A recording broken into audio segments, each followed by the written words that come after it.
Thank you, everyone. For anyone who so desires, running tea is being served at the lawn outside till 11:15 a.m. We will now move to working session 1 on perspectives from multilateral agencies. This session will be moderated by Jyoti Shukla from the World Bank Group. This session will have 3 speakers, one each from AIIB, UN Ops, and UNDP. I request the chair and the speakers to please come on the stage. Okay. I also request the discussants for this session to come on this stage. So maybe I can start? Yes. Yes. So good morning.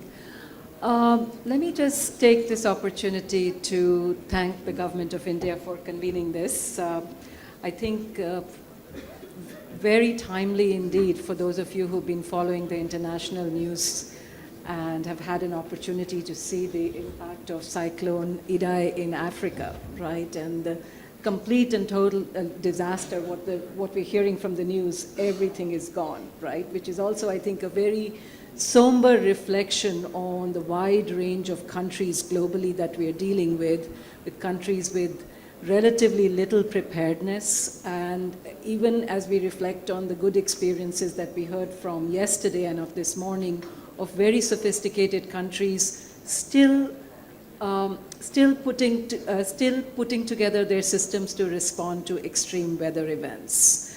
Very rich reflections from this morning, and I think in closing, Professor Hall highlighted 3 issues: institutions, the role of infrastructure and communities, as well as knowledge.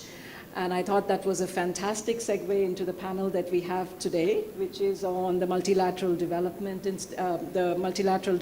institutions and what roles we can play constructively in terms of reflecting on our work and how we can contribute to this coalition of disaster resilient infrastructure. So I'm Jyoti Shukla, I'm from the World Bank. I actually manage the infrastructure hub in Singapore, another country that has some very interesting policies and experiences when it comes to disaster resilient infrastructure. And very happy today to have a very distinguished panel, which includes a wide range of multilateral institutions, from financiers to agencies that provide technical assistance as well as disaster risk response. And I think the one thing we've learned from yesterday's discussion is that any effective response to disaster resilient infrastructure is one that really brings all systems together. Because ultimately, when it comes to resilience, it is a system of systems, and the weakest link in the chain is going to impact the system as a whole. So actually, really honored to be sitting in this panel, which pulls together the entire United Nations and a multilateral system of institutions. So without further ado, let me start with the 3 presenters. And the first presenter would be a former colleague, Supi Taravanitharan, now with the AIIB, the Asian Infrastructure Investment Bank. Yes? Okay, Supi, please. Of course.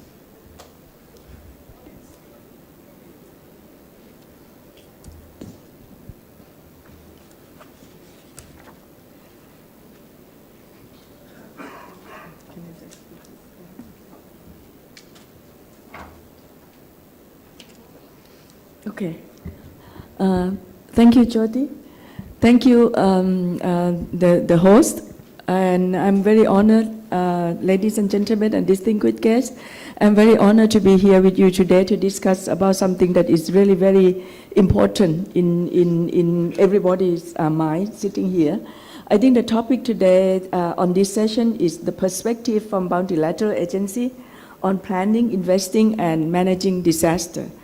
I would like to say that, I will skip the first few slides. That is could be interesting for someone, but boring for many, about who we are as AIIB. I think we are 3 years old, but we have done quite a bit in terms of disaster risks. So I'm going to go directly into what we have done. We have invested already in these 3 years. We have invested $7.5 billion in our member country and on infrastructure, mainly on infrastructure, as the name had it, that is Infrastructure Bank in Asia. Of these 7.5 billion that we invest, about less than 600 million, roughly 600 million that we have been done on the disaster risk dimension. And today that I would like to present to you from the AIB point of view are four projects that we have done. The first two, and you know that all those countries that are island countries that are on the seismic location and all those seismic path and all those, these are countries that have high risks in terms of disaster. But there are also, and in terms of disaster, I would like to say that there are two types. One, or maybe you can say three. One is really natural disaster that Mother Nature is overpower, and then how we are dealing with the powerful Mother Nature is one thing. And the other one is man-made disaster. And for man-made disaster, there are a lot of things that really it is in our hand to do. And then there is a combination of man-made disaster and hit together with the natural disaster, and that is something that we have different way of handling them. Now we have four projects that we have done so far in our past 3 years. Two are actually in Indonesia. Two of them are standalone, meaning that AIB did it all by itself and invest by itself, and two, we co-finance with our big sister agency, World Bank. Now let me talk about the first one that is just approved by our board in December, that is in Indonesia. This is Mandalika Urban and Tourism Infrastructure Project. We put in 250 million on this project. This project is, of course, apart from investing in basic infrastructure for urban development, and just a very quick introduction of Mandalika. Mandalika is a city southern of on Lombok Island.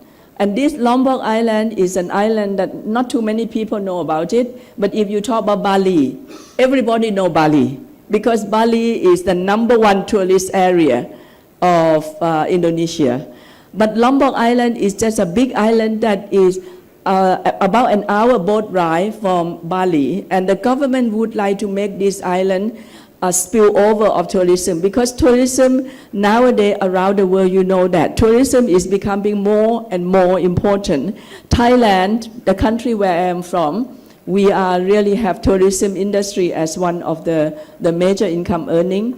Indonesia has a size of population that is more than 5 times of Thailand, but the income from tourism, and they have a pristine beach, and they cannot make less than even half of what Thailand can make. So this is become a country development goal. But then you have to make sure that, and last year Lombok Island was hit 3 times, twice by earthquake and once by volcanic eruption. Of course, it's in the northern part of the island. The project is on the southern part of the island. So we are very concerned how are we going to make this project successful and deal with disaster. So here, we can just quickly introduce that a little bit. Lombok Island is most of the island in Indonesia located on the so-called Ring of Fire. That's why you see last year. And actually last week, there was another earthquake in Lombok as well. But everything happened in the northern part of the Lombok. So now we have been, this project decided to also have address potential risks of natural disaster, including earthquake, and throughout the Mandalika area. Mandalika is just a small part of Lombok in the southern. That is what I say across from Bali. Now here, of course, AIB benefit a lot from other institutions that deal with data, deal with all those, has information as a public information on where is the area of a tsunami risk, where is an earthquake area, where is a flood prone and flash flood, etc. So in this project, we were able to design to address potential risks of natural disaster, including tsunami and all those. We put in tsunami early warning system. We have emergency action plan, including tsunami response guideline. We have simulation and tsunami response drills. we have a capacity building and awareness raising of the ITDC, which is our counterpart agency.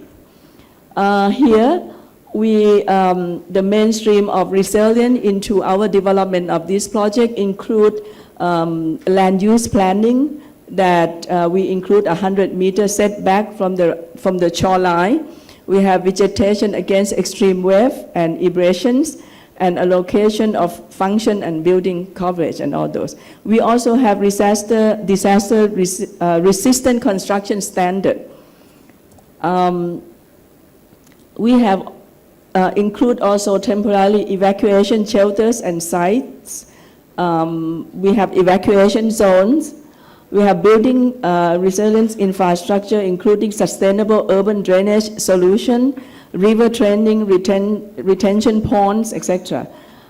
So all these are what we have to build in terms of in the old day when you do a urban infrastructure project, you may just do an urban infrastructure project without all these bells and whistles that you have to get into early warning. And if the early warning doesn't work, how are you going to evacuate people in order to be save life of people, etc. So all these are included in the project. Now, the second one that I want to introduce to you today is also done by AIB, and this is with Sri Lanka. Sri Lanka is another country that had cyclone. This is a little different. And in case of cyclone, it's also causing a lot of life. You know that when cyclone come, you have a lot. In case of Sri Lanka, what we see as a problem is landslide. A lot of landslide, and a few years ago is even the slide of garbage dump that killed 32 people. Landslide in Sri Lanka is deadly. So here we are talking about landslide project, and this project actually has not been approved by our board yet. It's going to be approved 2 weeks from now, but the document has already been circulated and on the public domain, so I can talk about it.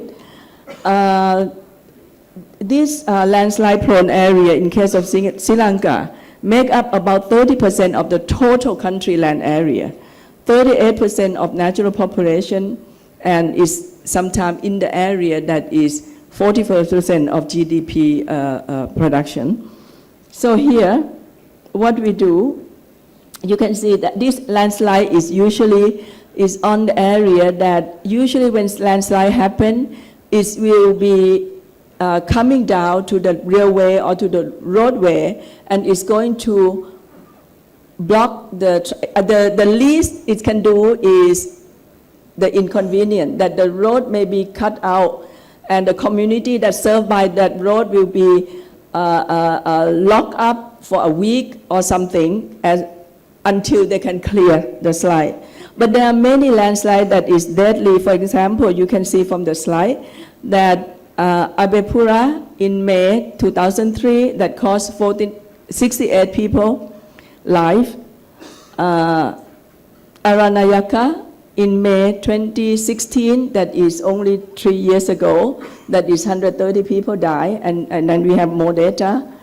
Here, what we did in this project, and this project is dedicated to only do the landslide, either prevention, stabilization, reduction. So here we are going to work with 172 landslide-prone spots that is identified by the government. We help them with design that is more sustainable kind of design, and supervision and construction of those areas. So it's true that it's more on the engineering dimension, not on other social dimension as much as engineering capacity building dimension of the problem. We also help them with enhancing their regulation and project management support and institution capacity. Here, so I will just finish the two projects very quickly. One is Metro Manila Flood Management Project in Philippines. This is co-financed with the World Bank, 208 million each.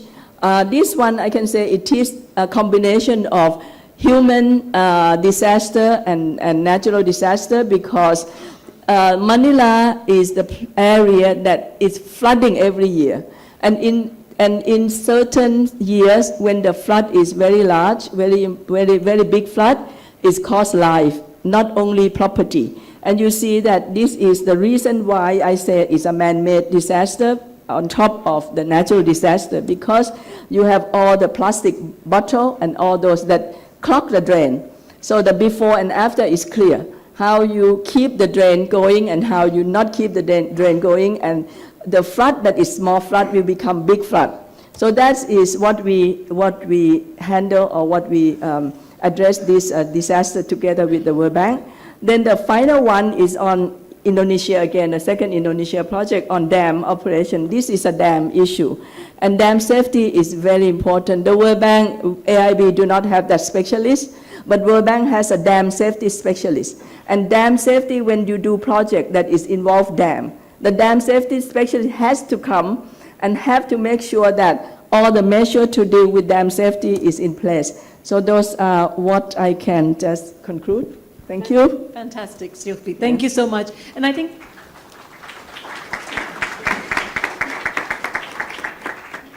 an excellent example of how a very young institution has prioritized disaster resilience, some very focused interventions on building infrastructure, and also glad that you're also able to highlight the partnerships that we've had in terms of making sure that we work in a concerted manner, together, right, in a concerted manner.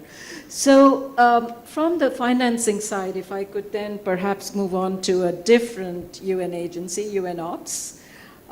Joseph Stables, the Regional Infrastructure Advisor, a different set of interventions. Joseph.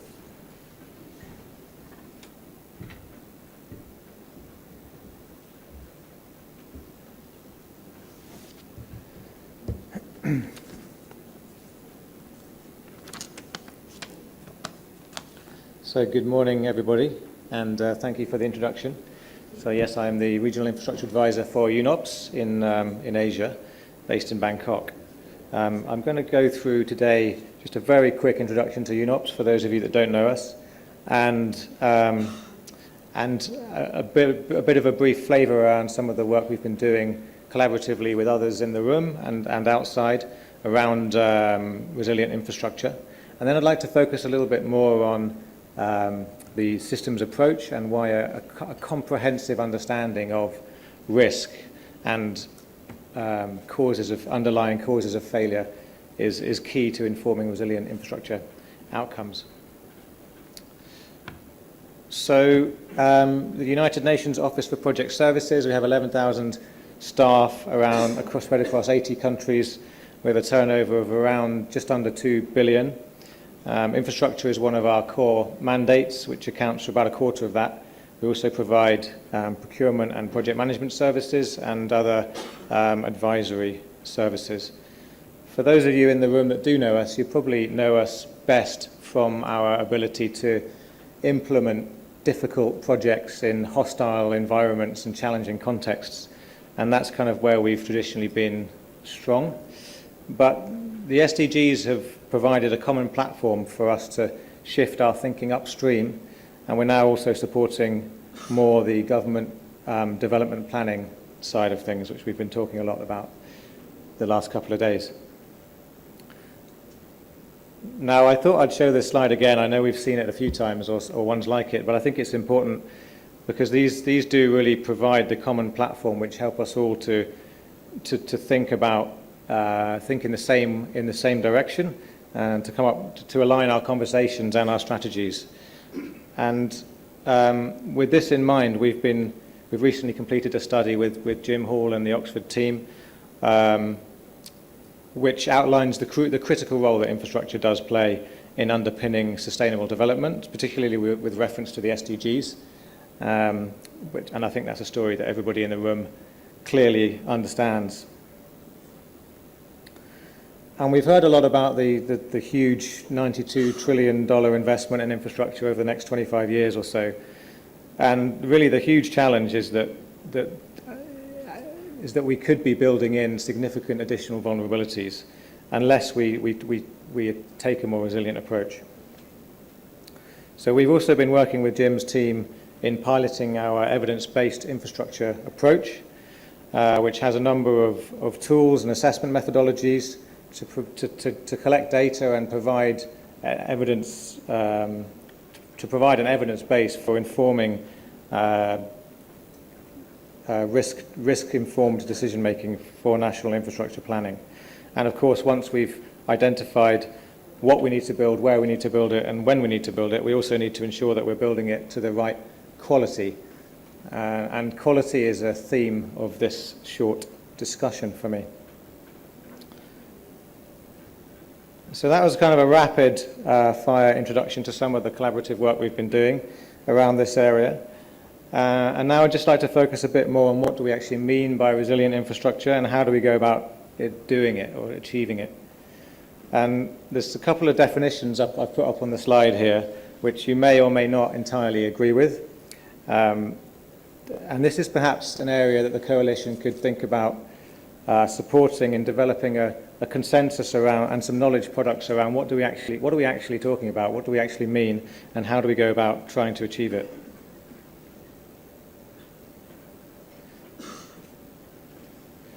So for me, the fundamental starting point is understanding the underlying causes of failure.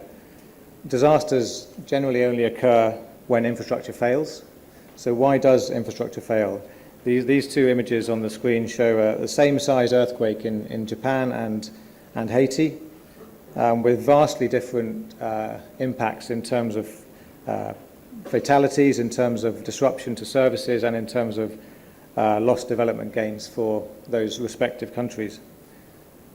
But why is this? Why does it fail? And if we can answer these kind of questions, then we can actually do something about trying to address the issues and the causes. And the answer is not the hazard. The hazard might be the catalyst for failure, but the reasons why infrastructure fails are much more complicated than that. Was a bridge built in the wrong place, for example? Is there sufficient information and guidance on site planning? Is land ownership a contributing factor? Was a road badly designed? Why was it badly designed? Were codes and standards up to date? Were they enforced? Were they appropriate?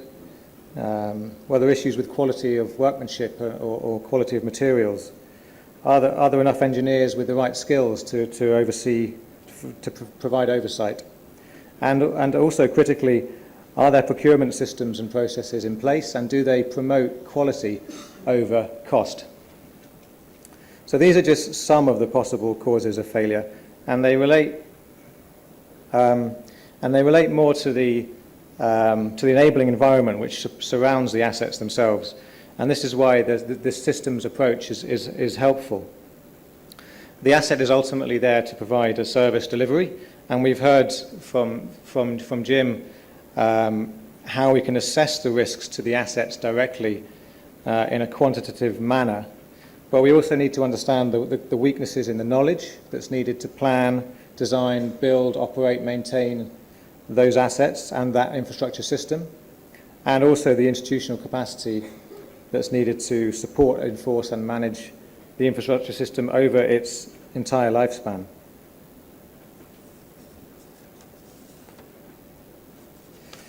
And of course, we can take this one step further by understanding the interdependencies between the different infrastructure systems, where failure of one system may impact the delivery of another. And we heard the example from Alice yesterday about how Hurricane Sandy caused major cascading failures in New York.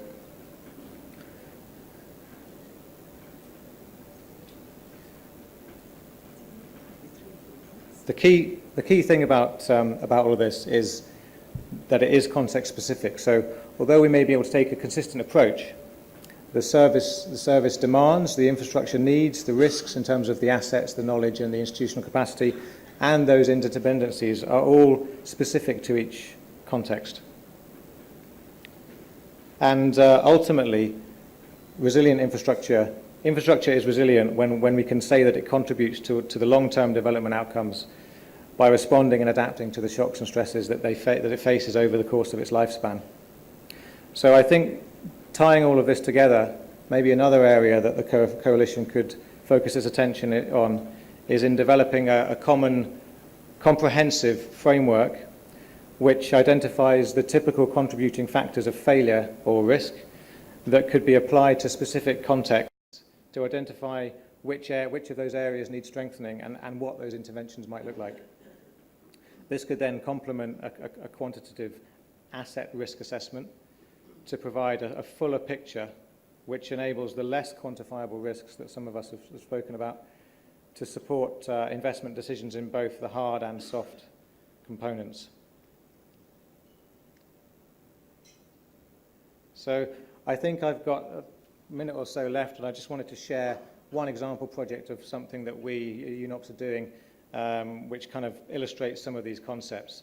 So we're supporting the government of Bangladesh, the Ministry of Rural Development, and their local government engineering department to introduce this systems thinking approach within its infrastructure planning and asset management. So they are responsible essentially for all of the rural public infrastructure systems.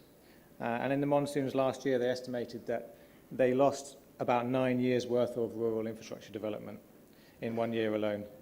So the key challenge for them is to improve the quality of the infrastructure so that they reduce the risk of repeated damage and destruction.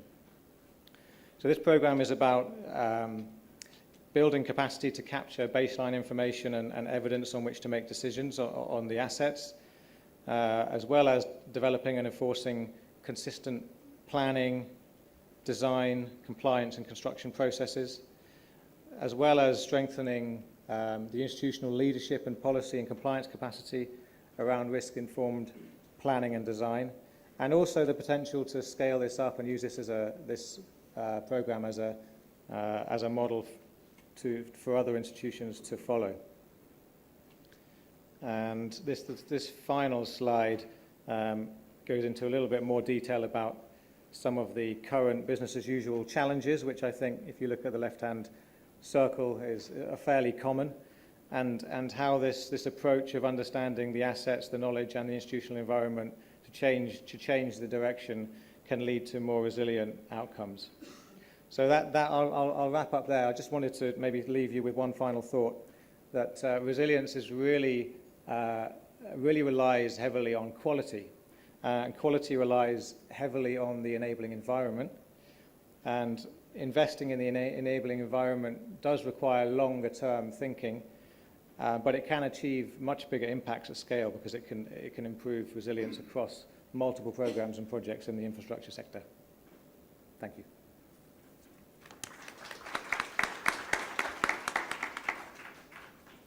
Thank you so much, Joseph. And I think thanks again also for highlighting some of the conceptual issues and challenging the audience on sustainable and resilient infrastructure, as well as an illustration of the systemic work that UNOPS is doing with Bangladesh. So if I may move on to the third panelist from UNDP, and that would be Sani Ramos Heios, Regional Advisor for United Nations Development Program. Please, Sani, welcome. Good morning, ladies and gentlemen. On behalf of the United Nations Development Program, I'm proud to present UNDP perspectives that can contribute to the discussion on the Coalition for Disaster Resilient Infrastructure.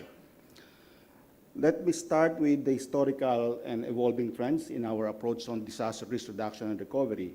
And many of you, our partners in the member states, would remember very simple approaches that we undertake in disaster risk reduction and recovery. Identify risk, reducing risk, and managing the residual risk. And these are all our approaches guiding our work in many countries before 2015. We are not a bank nor a donor, so don't go for us for money. But this slide actually illustrates the idea of lever of UNDP. Our extensive country presence, we are in almost all countries. Disaster risk reduction work is almost all countries, including in the island states and landlocked countries. But also with climate change adaptation, we were the early partners of many governments in implementing climate change adaptation. The idea of the lever is that our work actually helps and unlock government and development partners financing for disaster risk reduction and recovery to demonstrate feasible solutions, focusing on proactive measures in contrast with the then dominant response and relief orientation. So we're very proud of our outcome with member states. In India, Bangladesh, and several other countries, our approach which emphasized importance of enhanced risk governance in vulnerable areas, mortality were reduced and resilient recovery were achieved through enhanced institutional capacities, development and application of tools and methodologies in risk assessment, early warning systems, establishment of national disaster loss and damage databases, impact assessment, including post-disaster needs assessment, and implementing comprehensive recovery framework, including housing reconstruction. So there's a whole body of knowledge and methodologies, and these are all the results of collaboration with member states, development partners, and the multilateral agencies. These are important relationships which the CDRI can further maximize to ensure likelihood of success. But as Kamal let us remember 4 years ago, UNDP participated in the World Conference on Disaster Risk Reduction in Sendai with a key message: if it is not risk-informed, development is not sustainable. With this and the 2030 Development Agenda and the Paris Agreement on Climate Action, the importance of resilience became a common aspect in all global frameworks and one of the most important pillars of UNDP's policy and strategy. Thus, we embark on a different pathway through our strategic plan that emphasizes with more urgency the narrative of risk-informed development. In 2016 and 2017, working with ORGA, with funding from Canada, the Asian Development Bank, we were engaged in a joint study with several national governments in analyzing current practices in applying risk information in public investments. We focus on infrastructure, particularly roads and bridges in these countries, where historically investments were very low in infrastructure, and risk governance capacity lagged behind known champions in the Asia-Pacific region. And also in recent years, substantial and unprecedented speed of infrastructure projects became the main priority for domestic and international financing. Here are our findings, relevant to the context of the purpose of the Coalition for Disaster Resilient Infrastructure. Low investment, weak information application. It is about looking at historical losses, and no one has even considered climate risk modeling that can happen in the future. In the implementation of the 2030 Development Agenda,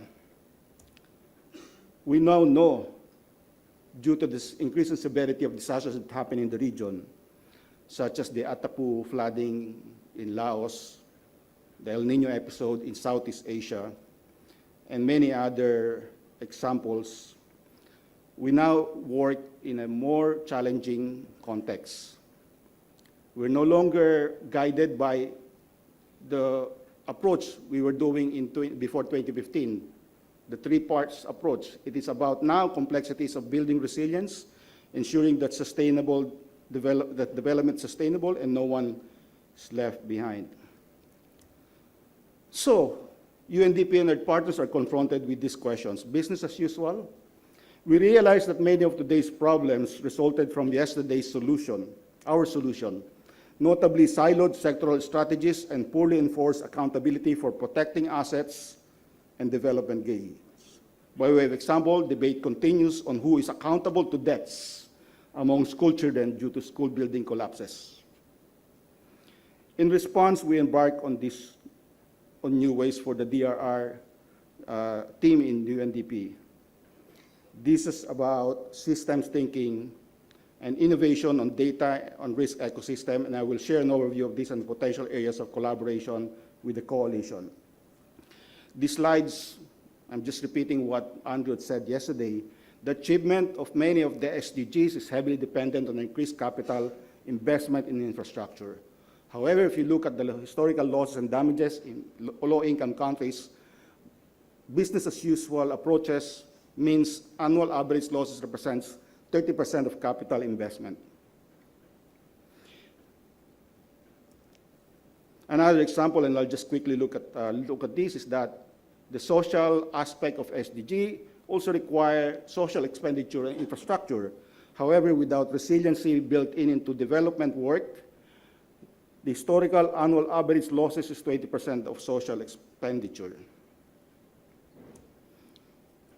Now, UNDP is applying system thinking approach within risk governance process, so still within the risk governance process in the Asia-Pacific region.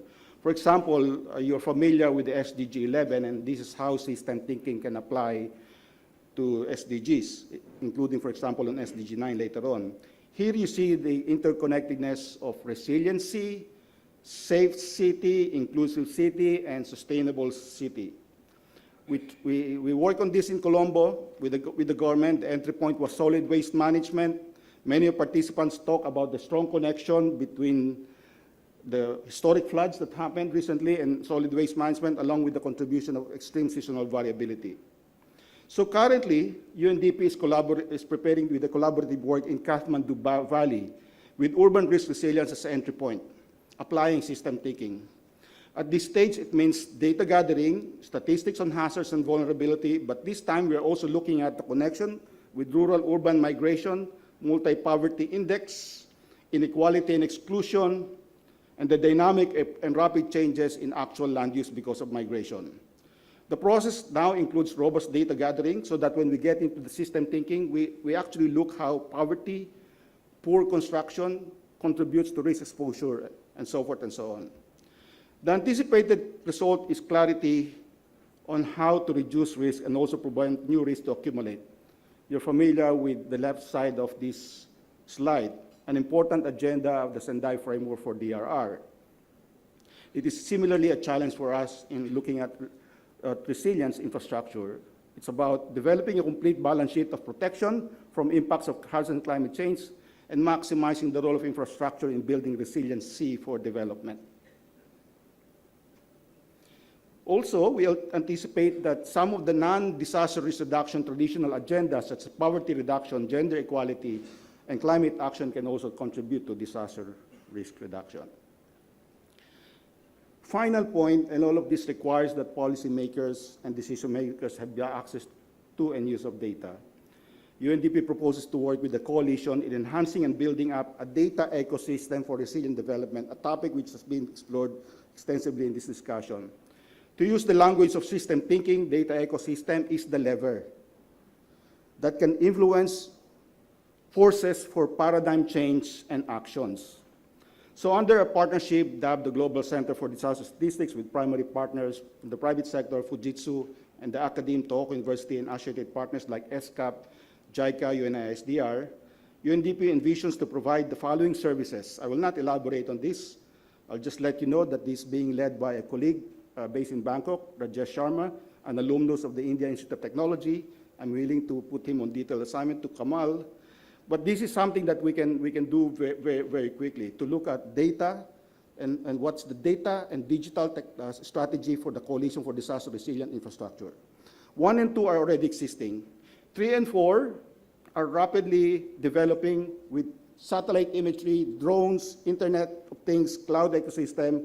We already partner with the Japan BOSAI platform. They are all represented on that upper left quadrant of the room. We're exploring, experimenting on chip seismic sensor with challenge solution, and the possibilities with digital technology application to DRR to enhance the analog agenda of risk governance seems endless.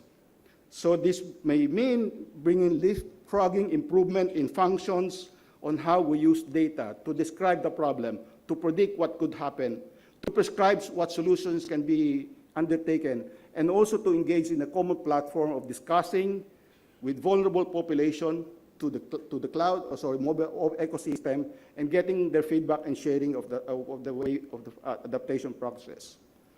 Way forward,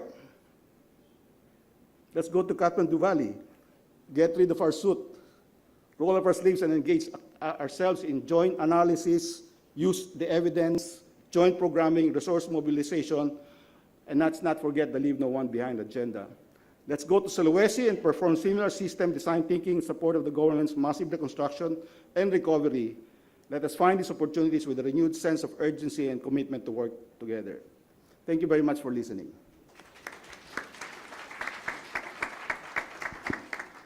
Thank you so much, Sani, for both challenging the status quo as well as providing something very practical in terms of what UNDP is doing and a challenge for us to work together. So we've heard from three very different organizations as to their approach, their products, and the kind of services they bring together. So to bring this into more of a discussion, and let us reach out to our discussants. And I will first call on Mark Harvey, who's actually sitting there, Head of Profession for Infrastructure for the UK Department for International Development, usually known as DFID. Please, Mark. Will I use the microphone? Sure. So thank you. Ooh, sorry, that was loud. We've had a fantastic day and a half. And it's not my job to summarise the whole day and a half, but just an observation. You just said, could we reach out? Firstly, I'm going to see if the camera can keep tracking me around for a bit of entertainment. Sorry, that was horrible. Sorry about that. So I'm a discussant. So I've heard 3 presentations with some great slides and some interesting stories and some good diagrams, and we all do that. So what can I take away and what can I say? So I'll just say 2 things. First of all, I'm not a multilateral because I work for a bilateral, but half of our budget does go through the multilaterals. So it's good to hear what they're doing about all of this. So we can hold you to account and you can hold us to account, which will be the recurring theme of this. And I'll move over here to keep you entertained because you've all been sitting down for a day and a half.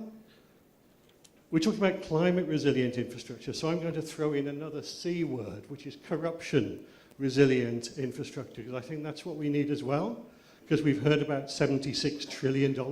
That's a lot of money sloshing around, so we've got to have a lot of trust, and that's the theme of my 2 minutes.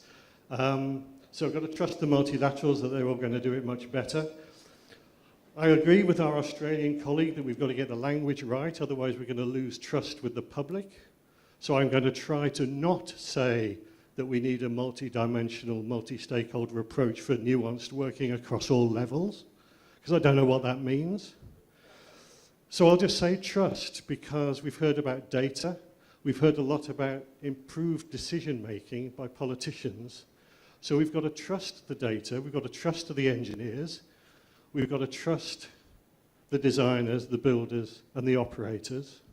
And we've got to ensure we've got trust with the public, because there are many places in the world that is losing that trust. So that's my overall message. And there weren't enough chairs on the table at the front anyway, so which is why I was in the audience. But thank you for that.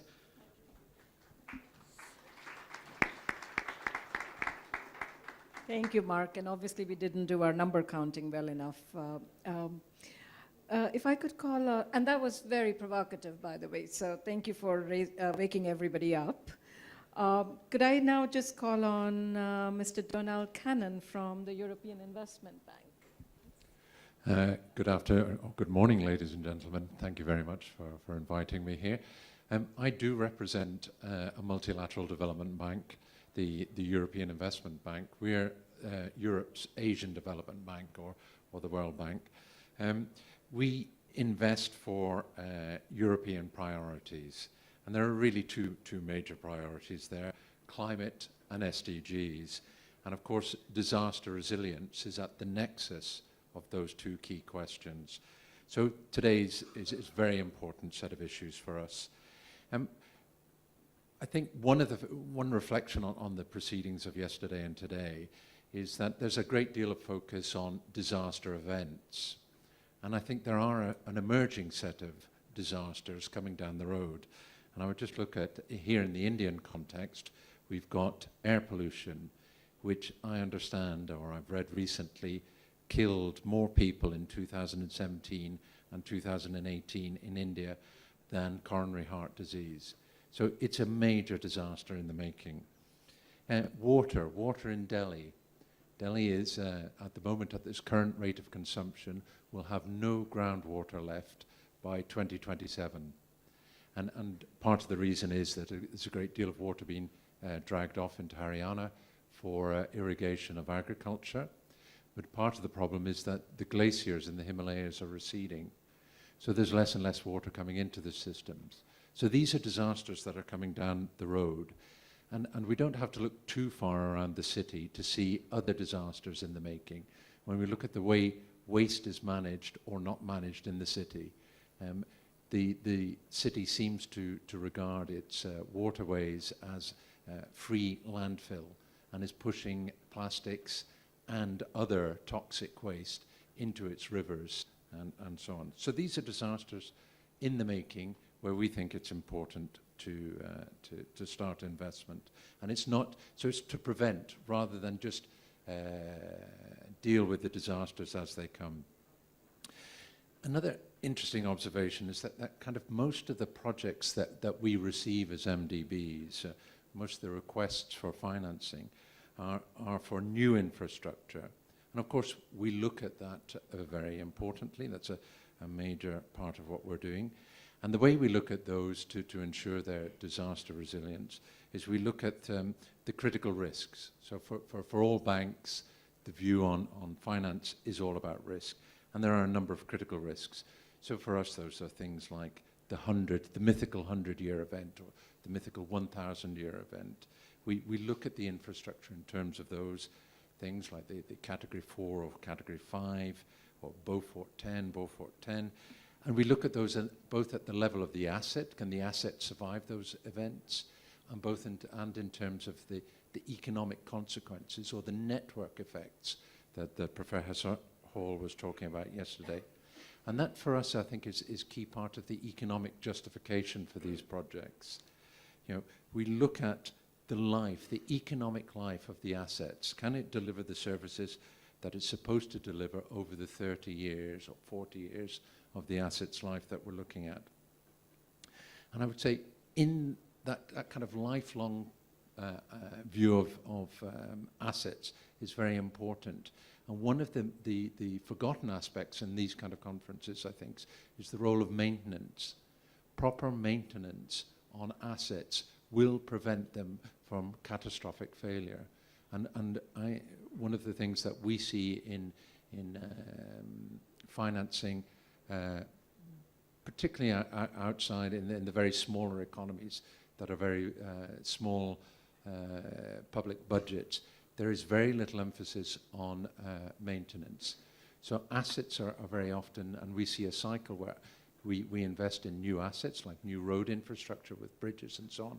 They're so poorly maintained that after 10 years, the roads are just not workable, so they don't deliver. And I think an important area of focus has to be on maintenance. In addition to the new build infrastructure, I think the core problem that we're facing, and perhaps the conference has trying to deal with, is the rehabilitation of projects. And I'll just give you one quick example of a project that we're looking at here in Delhi, which is the rehabilitation of the Yamuna River, which has been looked at for, I believe, about 15 years. And there's a set of ongoing studies with an American university that is looking at the issues which have prevented this project from being dealt with. And some of them are institutional, that there's a large number of institutions involved in managing the Yamuna. But part of it is the vision. What do we want to do with the Yamuna? And it's a cross-sectorial problem. It's not just about water. It's about waste management, sanitation, about providing housing, about providing space for commerce, and about providing space for social amenities and social services. And I think once you start to envisage the project in that way, and then frame the project and do all the feasibility studies to deliver that, then you can deliver a more meaningful and disaster-resilient project. And I want to wrap up on one final point, and I think this is perhaps something that has also been forgotten in our discussions here, is the role of small businesses and SMEs. Now, some of you may remember there was a fairly major storm here in South Asia in August 2017, shortly after I arrived, and it was quite striking. There were 1,200 people died. This storm wasn't named. This was the monsoon. It was a normal event, annual event. Anyway, 1,200 people died. 18,000 schools were destroyed, 40 million people were displaced in that one storm which lasted 2 days. Okay, so that's a big disaster. But that storm arrived on the Tuesday and Wednesday. I then arrived in Mumbai, which was affected by the storm very directly. 5 people died. There were people had to stay in their offices overnight for 2 days, couldn't get home. They were walking in their waist, in the street, in their waist, up to their waist in water.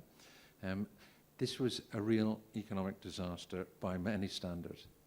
But by Thursday morning, the Dabbavala, some of you may know this, the Dabbavala, this system of delivering lunches from people's homes to the offices and then returning it back. This is a very powerful system of small, tiny businesses that runs through the Mumbai public transport infrastructure. It's an amazingly complex and rich set of small businesses. By Thursday morning, within 24 hours of the end of the storm, they were back and running. And I was in the city was absolutely back to normal. So I would say Mumbai is a remarkably resilient city. And part of the story of that resilience is the small businesses. And I think we as MDBs have to find a way to support those small businesses. And just to reinforce a point that Rowan made yesterday about blending, which is a tool for taking grant and debt finance from the MDBs, combining that, we can use that to address the SME risks. I don't want to get too involved in there. I mean, if anybody's interested, perfectly happy to talk to them about it afterwards, but just a small number of reflections. Thank you. Thank you so much. And fantastic for, providing some slightly different perspectives. I think particularly the issue of picking up that disasters sometimes are long in the making, right? And just because it's not a natural event, but the emerging pollution or the emerging health risks, those are also disasters that we should be looking at and anticipating. So if we could move on, our colleague from UNISDR, Dr. Animesh Kumar, you're sitting right at the other edge of the table. Thank you very much, and good morning, everyone. I would not talk about what UNISDR is doing to address some of these challenges, because we have the opportunity as the co-organizer for this event in the opening and the closing ceremony. So I would just provide my reflections on the discussion, which is ongoing as a discussion for this specific session. So I have 3 key points to offer from the discussion from the presentations made so far and the discussion that we're having. The first is in terms of what Dr. P.K. Mishra mentioned about that the infrastructure should speak to the people, should address the needs of the people. And Jyoti, you just mentioned about the weakest link. And I would like to bring out the point on the last mile of infrastructure in terms of the infrastructure connectivity. It has been pointed out that if we look at the investment levels in infrastructure, around 1/3 of infrastructure investments, and sometimes goes beyond 50%, is on the last mile. And that's the weakest link. And we often say that a strongest chain is only as strong as the weakest link. If that weak link breaks down, the entire infrastructure chain breaks down. Becomes very much relevant in the case of, for example, a very good highway, which doesn't have a feeder service to the nearby village. It loses the purpose for the villagers who must be living just a kilometer away from the main highway. Or becomes much more relevant in the case of early warning infrastructure, where if the information does not reach the community, the entire chain becomes meaningless for them. And I feel that often these investments, which are often needed, can be addressed sometimes through structural measures, but also often through non-structural measures, including through artificial intelligence and machine learning. The second point is about financing investments itself. As pointed out, I think this is a key discussion we're having in this session and also in the session yesterday. If we look at the discourse that's happening at the Financing for Development forums or the Global Infrastructure Forum, the key discussion which is happening as of now at the global level is how to fill up the global infrastructure gaps in terms of the investment. We also had a presentation yesterday about how in some countries of Africa, there is actually a net decline in infrastructure investment. While at the same time, we also hear that there is a massive investments going into infrastructure development, and while that there is a growing need for it, moving into $93 trillion till 2040. Now, putting all of this together, I feel that there is a strong need to change the discourse a bit from the financial viability of infrastructure to a more economic viability of infrastructure. And that is very much similar, but changes the discourse a bit, which becomes more and more relevant in terms of, say, public transport or critical infrastructure. The second point is, and Donald brought it very well just now about the maintenance cost, but also linked with is why would somebody invest in infrastructure, in particular from the private sector when the returns to investment is over a very long-term duration. Has been often said that it's more than 15 years it does it take that somebody who has invested starts getting a return to the investment. At the same time, we are talking about the cost of maintenance, and I feel that there is a bit of a trade-off between the cost of resilience and the cost of maintenance. If the infrastructure is resilient enough, perhaps the maintenance cost would be low. At the same time, if the resilience principles are embedded in the infrastructure at the stage of development itself, it also gives a bit of an assurance to the investors that by the time the infrastructure starts becoming a bit dated, the returns would still be assured. And that is something which needs to be brought into the discussion.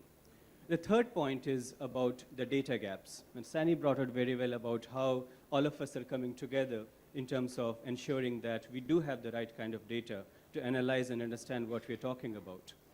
Each of us sitting in this room has some form of data, which in isolation is useless.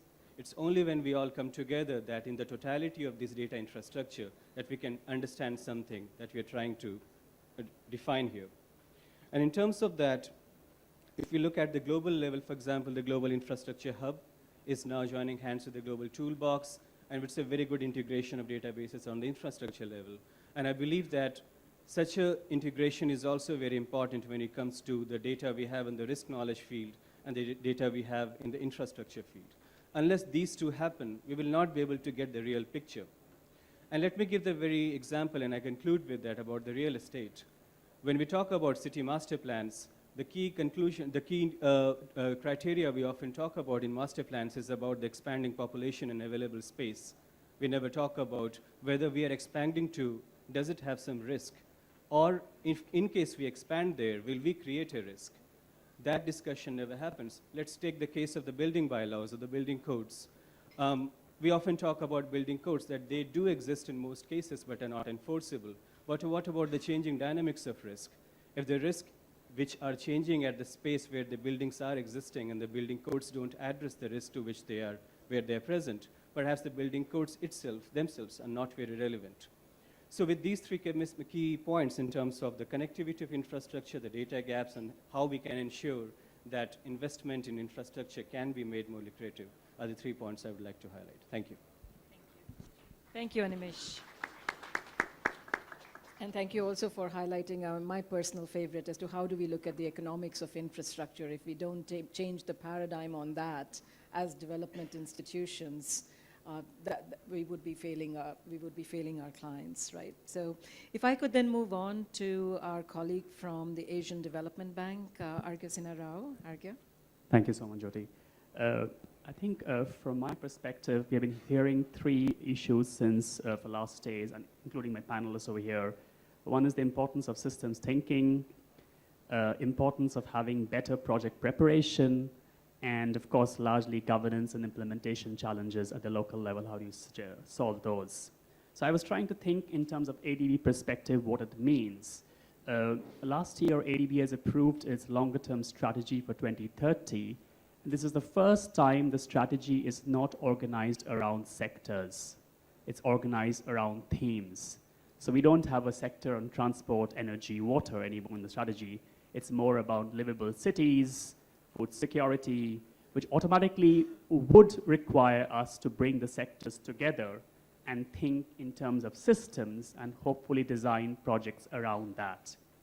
But so when you translate that into actual investments, we do have in place some financial mechanisms for improved project preparation from a climate and disaster lens, but also earmarked funding for disaster reduction for concessional assistance only countries, which is an incentive for those countries to invest in risk reduction. So in order to move forward and think how this coalition could add value and we could benefit from it, the three ideas which I was thinking. One is, of course, from a risk assessment perspective. I think there's an issue with risk assessment currently. There are a lot of initiatives on risk assessment which happens, which doesn't lead to anything because there's no investment attached to it. So we do it more of a research, as a research initiative, but not necessarily investments coming out of it. On the other hand, we have risk assessments undertaken for projects which are already decided. So you do a risk assessment of a project to figure out how do you retrofit, improve the project design essentially. But we have to find a more strategic level of working together on risk assessments. We are looking at more upstream risk assessment, coming up with standards, metrics, etc., and how that could lead to potential investments coming out of it. And I think the coalition could add value to that. Secondly, looking at this whole issue of identifying critical infrastructure in different countries and what are the thresholds which determines what is critical and what is not critical, and what is critical today and what will be critical tomorrow, actually. And this will differ, of course, from country to country context, but there could be possibilities of bundling certain typology of countries together and seeing how can we identify this critical infrastructure in these countries. And third is exploring innovative financing modalities, because when we are attaching resilient infrastructure to project level financing, it's only that much we can do in a context of a project. But if you start thinking for financing for a sector plan, or financing for a results or an outcome, or financing looking at a multi-tranche facilities, then you're looking at a much more systems level and trying to finance a much more medium or longer term investment program. And within that investment program, of course, you can have specific projects. So I think that would help us overcome some of the issues we're talking about in terms of systems, and perhaps help us also address the governance issues, because when we talk about financing looking at a larger sector or around an outcome or results area, automatically that means certain governance mechanism has to be in place in order to determine that outcome is actually achieved at the end of a project period. So it will help us to look at much more governance and system thinking together, and not just looking at project by project financing. Thank you. Thank you very much. And I think the importance of, we do tend to work on our sectoral silos despite all that. So I think it's really interesting to see that the ADB's new strategy is now thematic and hopefully pulls the different groups together. So if I could then move on to our last discussion, Mr. Nagesh Kumar from UNSCAP. Thank you. Thank you. Let me begin by thanking the organizers for this invitation to ASCAP or UNSCAP to this very important initiative on disaster resilient infrastructure. A lot of infrastructure investments are going into the pipeline, and the disaster resilience is very critical thing for decision makers, policy makers in this region. Let me begin by just introducing the UNSCAP, the organization I am representing. UNSCAP is United Nations Regional Commission for Asia and the Pacific, Regional Economic and Social Commission for Asia and the Pacific, which is one of the 5 regional commissions of Asia, of United Nations. And it covers entire geography from Turkey in the west to Pacific Islands in the east and south. And Central Asia is also part of UNSCAP, and the region we are sitting in, South Asia, Southeast Asia, and East Asia. And it covers multi-sectoral agenda, including the infrastructure development, where we work on regional connectivity projects. We have developed these Asian highway route maps and Trans-Asian railway route maps, and we work with member countries for developing soft infrastructure, the trade facilitation and transport facilitation. And then these route maps are then taken up by national governments for investment and by the multilateral development banks, like those represented here. We also have a program on disaster risk reduction, because not only that disasters roll back many years of development gains, but disasters are increasingly adopting a regional dimension. And this became very obvious from the times when Asian tsunami struck the region, and many countries were affected, including India, and Indonesia was, of course, the worst affected. But around that, and since then, whether these are floods or earthquakes or tsunamis, there are cross-border implications. So disaster risk reduction is an important program at UNSCAP, and we work at the regional level with our partners in UNDP, UNISDR. And some of the things which have been done as a part of this program is an early warning system. We supported a project on early warning system, which is called RHYMES, and this has been developed over the years to provide real-time information to member countries in the region. But in the context of the discussion at this conference, what I would like to highlight is a recent initiative, which is about Asia-Pacific Disaster Risk Atlas through a center of UNSCAP, which is called Asia-Pacific Disaster Information Management, Center for Disaster Information Management based in Tehran. UNSCAP has just recently developed this Disaster Risk Atlas, which could be a very important tool for decision making of the banks and national governments and agencies which are working on infrastructure investment projects, because it pulls together all of the data on hydrometeorological and seismic hazards within the region, in particular about the cross-border infrastructure. And not only does this atlas identify the hotspots of vulnerability or risks to the disasters, so it's not only a useful tool for guiding the decision makers for potential or new investments, but also for retrofitting some of the existing infrastructure. This atlas identifies hotspots of risk, seismic and hydrometeorological risk in different parts of Asia, and for instance in Bangladesh, in Myanmar, in Central Asia, there are a number of the infrastructure projects which are found to be vulnerable to the disaster risk. So this could be an important decision-making tool for fresh investments, new investments going into infrastructure development, but also whether we should be investing in retrofitting of some of the existing infrastructure. And then we follow it up by some capacity building of decision makers and governments in incorporating the disaster risk and risk-informed decision making.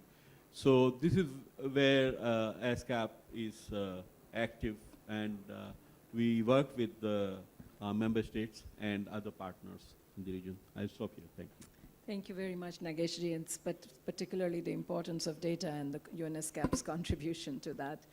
So I realize I've not been a good chair. I haven't managed the time very well. Can we take an extra 10 minutes and open it up to the floor? Is that okay? Okay. So, sir, the floor is yours.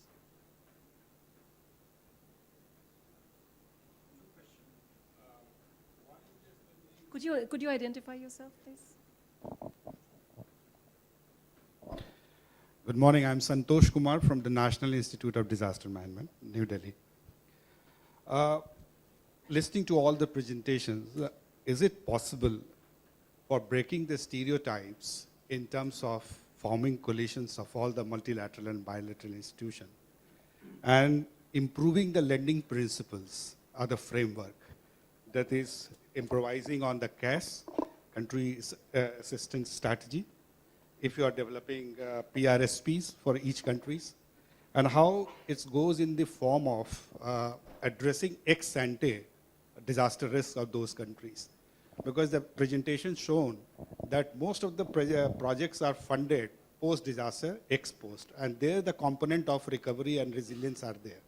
So that is a kind of a marginalized intervention, although 50 million, 60 million kind of thing. So this is how this can get as a part and parcel of funding any nation in terms of that. And second is also within the portfolio of the bank or the multilateral bilateral institutions, if it is not related to disaster per se or risk reduction, other projects going on or funded by the banks or the multilateral agency, how that integrates disaster risk ex ante. And the last one, the inbuilt coalition which we are talking about at the top level, how that goes at the local level. That local level we work in silos. Can these kind of intervention can help in bringing those synergy at the local level so that the development funds or abnormalities can be addressed in a more cohesive manner with accountability. So that's what the last, and one more I was forgetting. Thank you very much for this. Thank you. I think excellent questions, and I maybe perhaps will try to address some of those in my closing remarks rather than going to individual panel members. Any other comment? Yes, sir. At the back.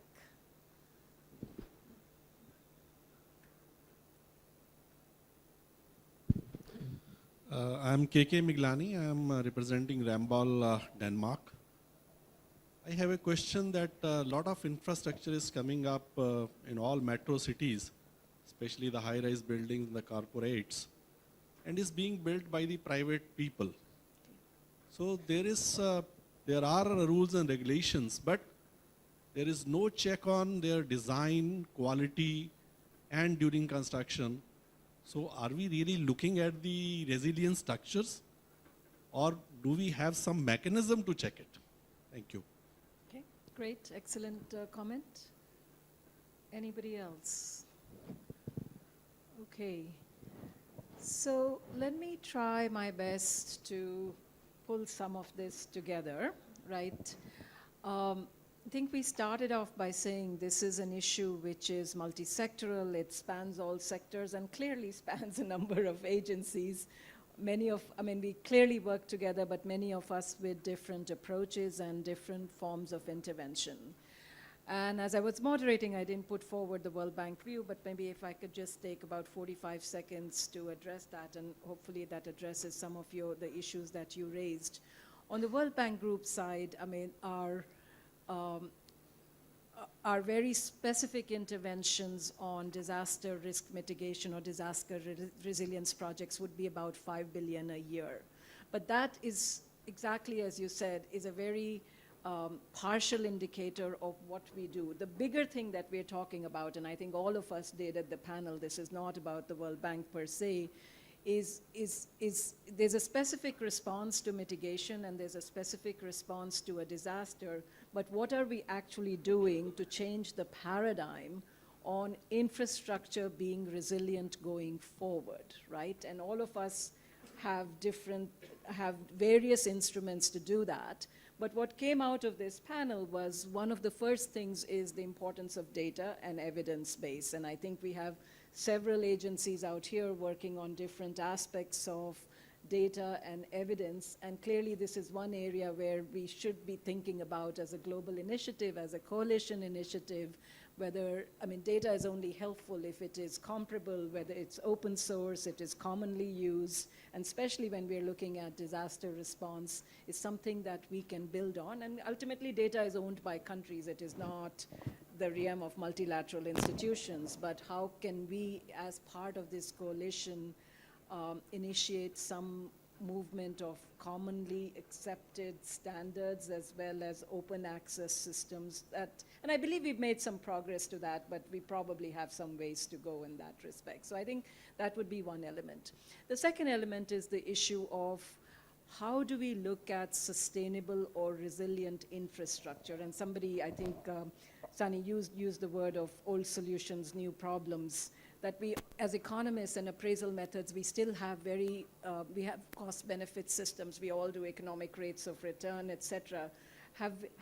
And in small islands, there are emerging methodologies on how do we incorporate resilience in when we look at economic rates of returns and cost-benefit analysis, and a lot of good academic work, a lot of work in different islands. But again, this is where I think we probably need a paradigm shift as to how do we look at lifetime infrastructure in terms of how we appraise infrastructure, and also public procurement methods, right? Public procurement methods still haven't moved on to lifetime costs of infrastructure, whether it comes back to the issue of maintenance and rehabilitation, but more importantly, using risk assessments and decision tree frameworks to see what really is an optimal design, and what is low-cost design from a life cycle perspective rather than the immediate infrastructure perspective. So here again, I think there is some scope, and different presentations highlighted different aspects of it.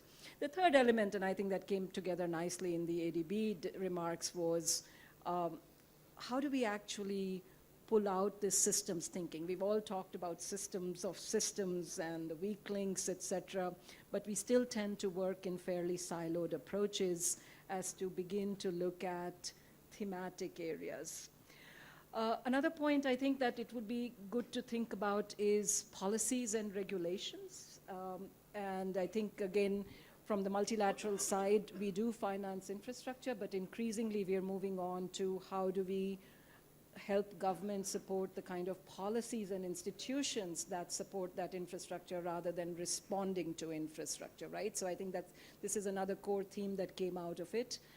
The importance of the partnerships, right? And it's not just the partnerships between us, the multilaterals and the government, but ultimately most of economic activity, and I would say a lot of most of innovation in our countries comes from the private sector.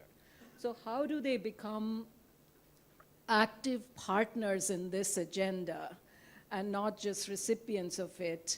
And whether it is about SMEs, but the bigger private sector, the resilient buildings, and making them a very integral part of this conversation on resilience, I think would be another point. And in that one is also private financing, right? So increasingly, at least on the bank side, we want to see how we can shift, on the World Bank side, how we can shift the cost of dealing with disasters, also crowd in the private sector financing. And we can do this through the insurance markets. But again, if we have clear, good evidence bases, we have the right policies in place, where we have metrics in which we can actually assess the insurance costs, I'm looking for a word which is escaping me at this moment, that can then actually be, the insurance companies can then come in and actually take some of that risk away. So this is also and insurance companies in the private market is also very demanding, right? It will demand that we have the right evidence, it will demand that we have the right policies, that we are looking, sir, at the point of are we actually enforcing resilient buildings. It is only then that they will actually be willing to take on the cost of refinancing or insurance premium. And finally, the issue of inclusion and the issue of communities, that comes back to it, that we have to come back to it. And I would also just want to pick up on the point that you made, that we have to think of looking at disasters from a long-term perspective and not be reactive, right? So there are disasters that are in the making, but are natural, just the way governments and multilaterals and other agencies are organized. It is the immediate that always takes precedence over what is looming. So with that, I just wanted to ask if anybody wanted to add any burning point. I see that we're already about 15 minutes over our time limit. So there are no final words. I would just like to thank our panelists and speakers and look forward to, I mean, really, I think it's absolutely amazing that we're all together in one stage, and this is something that we continue to work together on. And Mark is not on the stage, but Mark is very much a part of the coalition. So thank you very much. Thank you.